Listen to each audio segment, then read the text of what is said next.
Assalamualaikum warahmatullahi wabarakatuh. Saya ingin mempresentasikan tentang sistem informasi apotik. Di sini saya yang pertama itu menjelaskan tentang DFD level 0. Di sini saya mempunyai si apotek itu, sistem informasi apotek itu bisa mengakses user berupa data obat, nota penjualan, dan salinan resep. Lalu user dapat mengakses data konsumen dan data obat. Lalu si apotek mempunyai admin yang bisa mengakses user dan password. Lalu si apoteknya dapat mengakses laporan penjualan, laporan pembelian obat, dan laporan obat dari admin. Di sini saya juga mempunyai supplier, dan supplier ini dapat mengakses faktur pembelian obat. Lalu si apoteknya tadi bisa mengakses data pemesanan obat, data obat yang tidak sesuai, dan retur pengembalian obat dari supplier tadi. Lalu yang DFD level pertamanya itu, di sini user dapat mengakses si penjual tadi dari data konsumen melalui login. Lalu admin dapat mengakses si apotek tadi dari user dan password. Lalu user mempunyai data obat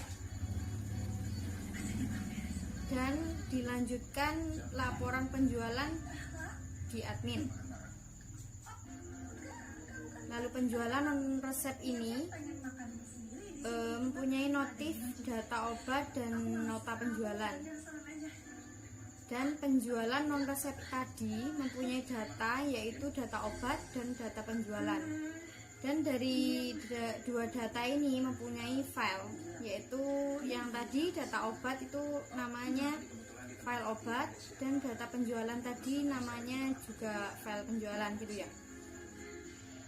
Lalu yang ketiga itu ada data penjualan resep, yang di sini data penjualan resep itu bisa mengakses nota penjualan salinan resep ke user dan laporan penjualan ke admin tadi. Lalu bisa mengakses data obat ke file obat tadi dan data penjualan ke file penjualan yang barusan ya. Lalu di sini yang nomor 4, pengadaan obat. Pengadaan obat itu juga bisa mengakses data obat ke file obat tadi dan dapat melakukan akses lagi ke laporan pembelian obat, laporan obat itu ke admin. Dan di sini tadi ada data supplier. Data supplier tadi kan bisa mengakses data faktur pembelian obat ke si apotek tadi toh. Kalau ke sini itu, kalau ke level 1 itu pengadaan obat itu bisa diakses oleh supplier tadi. Dan pengadaan obat itu dapat mengakses data pemesanan obat dan data obat yang tidak sesuai sama retur pengembalian obat itu ke supplier. Dan pengadaan obat itu bisa diakses oleh file pemesanan, yaitu dari data pemesanan. Dan di sini yang kedua yaitu ERD. ERD itu di sini user memiliki resep, dan resep tadi itu dijual oleh admin. mesti dimiliki oleh admin resep tadi itu. Lalu kalau user itu jika tidak memiliki resep itu dapat langsung dibeli ke admin. Jadi admin juga menjual obat itu gitu rencananya. Lalu kalau supplier ini kan tadi ada data supplier, jadi admin yang bisa memesan ke supplier tadi, bukan usernya gitu. Kalau nomor 3 tadi ini ada data tabel. Data tabel ini memiliki tiga inputan dan satu induk menurut saya. Lah induknya itu tabel penjualan. Yang 3 itu di sini saya memiliki tabel admin, tabel konsumen dan tabel obat. Lalu tabel obat tadi itu dapat diakses oleh data supplier dan tabel pemesanan ini dapat diakses oleh supplier kalau ini nggak salah.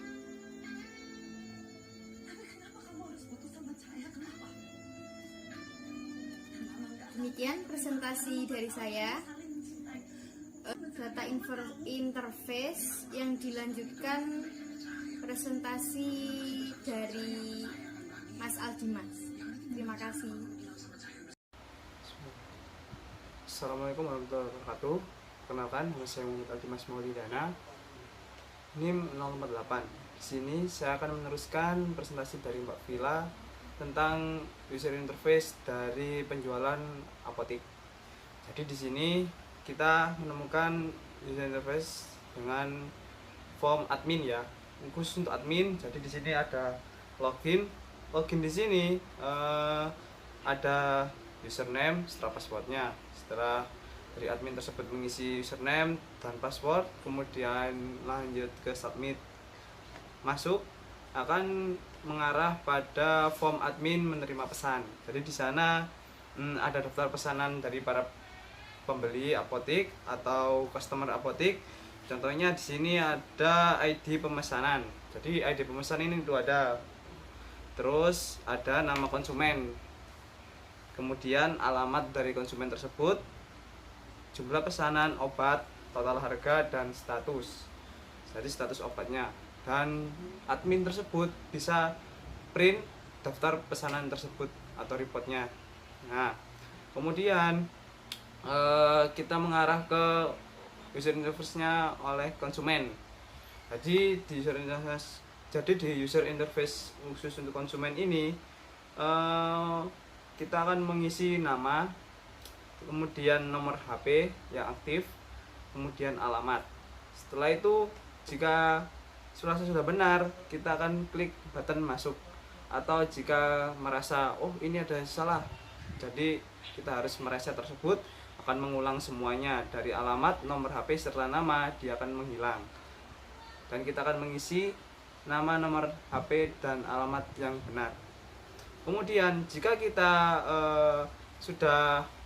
masnya belum memiliki resep atau belum ke dokter dan tidak memiliki resep obat, kita bisa memiliki form beli non resep. Jadi kita tuliskan nama obat, misal saya pusing, kemudian saya beli obat seperti sakit kepala, migrain misalnya.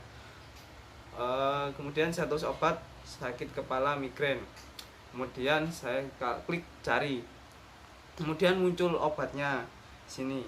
Nah, kemudian saya klik tambah, sudah memilih obatnya, kita klik tambah dan kita klik beli.